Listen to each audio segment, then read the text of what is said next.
ngasi ki August ki 20 asi pangdu na lakpati ningsing na sum lakpati ki ngasi di kuntra manga sure haibani adubo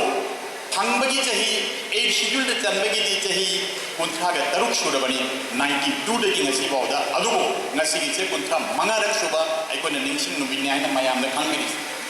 hoji khwai da ki luri bani mayam da hena khangbi ni bani aimon da ki 8 schedule da chalaba lonama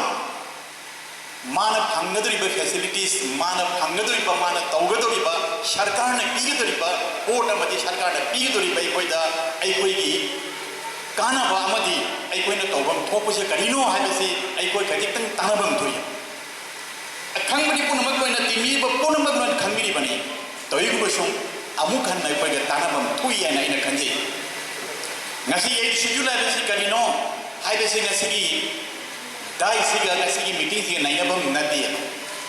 Bharat वर्ष की Indian constitution की संविधान की निपान शुभ schedule है ना है जिसे ऐसी दमकता अमुक कोई नमुक डिस्कशन तो होगी प्लेटफॉर्म न तो बनी ना एक शेड्यूल तो चंबा है वैसे एक शेड्यूल असीमत मसामत भारत वर्ष दे लेगी बार लैंग्वेज पूर्ण मगसी आहान बता तारा मरी मतंडा तारा तरे मतंडा कुनमाथोय मतंडा होजी कुन हुंदोय से कुन मरी से होजी का कोई ना एक शिपारी शेड्यूल दे चलना लेगी शेड्यूल दे चलना लेगी भाई के शेड्यूल आए दे कोई ना आई ना खंग बता अच्छी चुम्बम बजाए लालम बजाए मया मेरे खंग भी शेड्यूल आए बजी तालिका बुक तो ना थंबा आई लीज तो ना थंबा आई ना अखंग बले मुशाई में अब jadi इंडिया गवर्नमेंट ना अखोई लोन असिसु मखोई लिस्ट चन्ना थमे मसिसु ngangne balon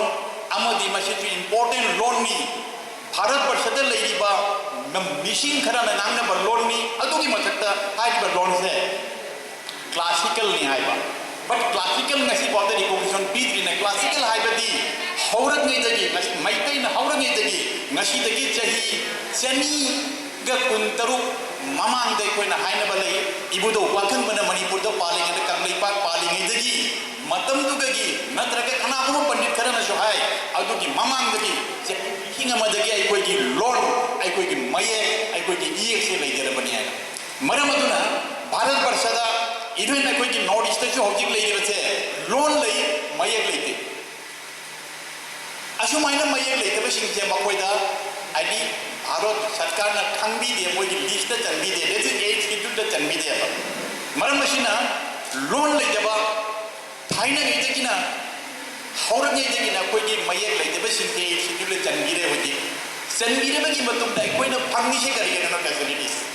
अखोना फंगीसे number 1 अखोईदमकता loan चापटनबगीदमकता Bharat वर्षद लेरिबा मफम मफमद लेरिबा मिते पुनमना मसागी हक तारमगंगरी असिगी लोन सेगी मतक अखोई इसागी मणिपुर स्टेट सीट नतना मापान मणिपुर दा अतोप स्टेट भारत वर्ष की ख्वाइदगी हेन लेगी कोई आसाम मथंग त्रिपुरा मथंग मेघालय मथंग दिल्ली आमसुंग मथंग तमिलनाडु हाइरिबा लमदम सिद लेरिबा मैतै सिंसे मान लेरिबा मान मफम दुगा मागी मरोन मदी मागी मयसे चौखट नबगी दमकता होना बदा भारत वर्ष की भारत गवर्नमेंट ना इंडिया गवर्नमेंट ना तंगानबा नत्रगना फिक्स होइना माउद मागी मथौ ताबा शेर से बीगनी मरम असिना दिल्ली दा अखोई राजधानी दा मिनिस्ट्री आइबदी मागी डिपार्टमेंट अहुम बुजी हांगुन लई हाइबा अहुम सिगा अखोई लैंग्वेजिक डेवलपमेंट बोर्ड आइना मटे हाइबा लैंग्वेजिक डेवलपमेंट बोर्ड से दिल्ली दे लेरिबा बोर्ड सिगा अखोई के मिटे की शो जी मेंबर जावरे स्टेट खुदी मटगी मणिपुर दे की अमा जावरे आसाम दे की अखोई की मणिपुर दे की शरद चंद्र जावरे अखोई आसाम दे की ओदा केनचान नोयन चान जावरे आगरतला दगी अंदर लाकी नंबर क्वेश्चन बिरोला जावरे हाइरिबा मेंबर अहु मशीना लैंग्वेजिक एडवाइजरी बोर्ड द फमगा हदती आई कोई आसाम दा नत्रगा माइ माइ स्टेट दा असु माइना कोइना लाइरि खोंगबदा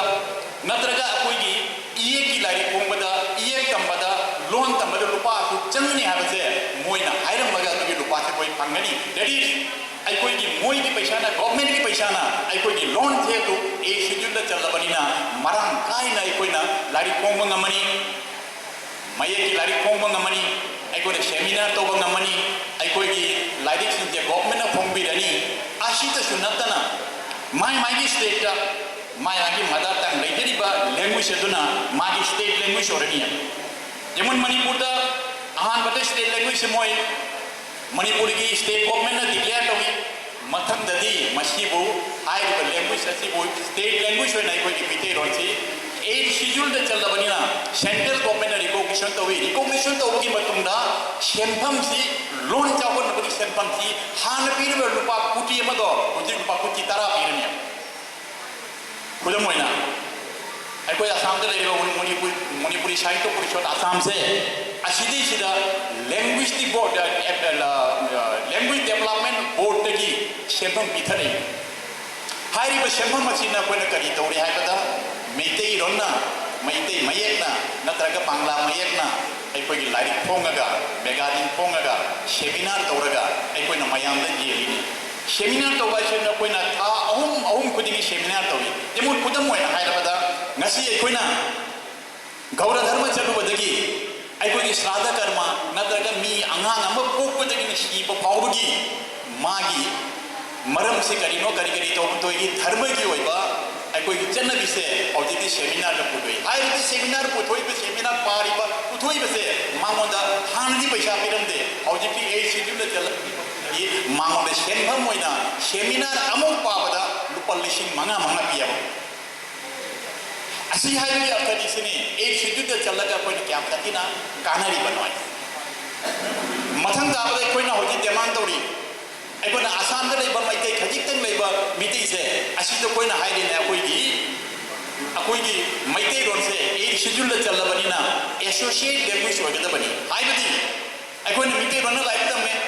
मितै रोन लाइक तमगा मणिपुरी मीडियम द तबा अनंबा 50% नत्रगे 30% अखोइना ऑफिस अदालत चलगा मामा loan ngang ngamdabagi ba phangdabagi सुजुग इति 8 शेड्यूल चलबगी मतुंगददी अखोइना मयामसु ताबिरी दुनी आसाम द लैरिबा डिस्ट्रिक्ट मरीदा हाइलाकांडी कासार कोरिमगंज अमदि होजाइदा अखोइना फंगिबा 8 अखोई एसोसिएट लैंग्वेज से करिगुम कोने 8 शेड्यूल द चलमद्रबा कोई लैंग्वेज से सेंट्रल गवर्नमेंट तौरमद्रबा अखोई एसोसिएट फंगमया हौजी अखोइना मसु तालिने कोन ऑटोनोमस काउंसिल लाइना यस मणिपुरी स्पीकिंग पीपल की दमकता मणिपुरी न ममारम होइबा मी की दमकता चोइना तारिबा मयाम से सैटेलाइट ऑटोनोमस काउंसिल सेम की प्रोविजन लई कदाई दल लई हारी दुगा इंडियन कॉन्स्टिट्यूशन की जावरिबा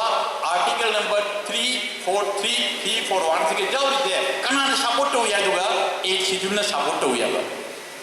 अदो रगदी आइकोइना 8 schedule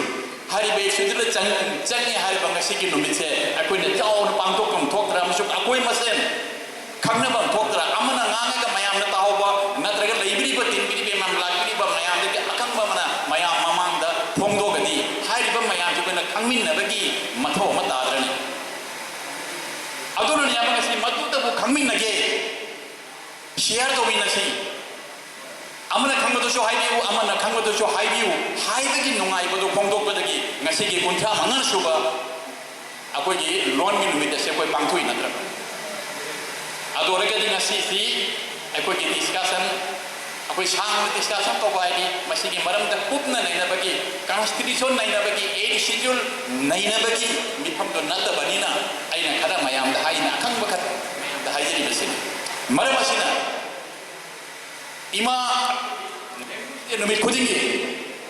hariba august ki 20 tarikh khudingi कुंथरा तरुक शुभ कुंथरा तरे शुभ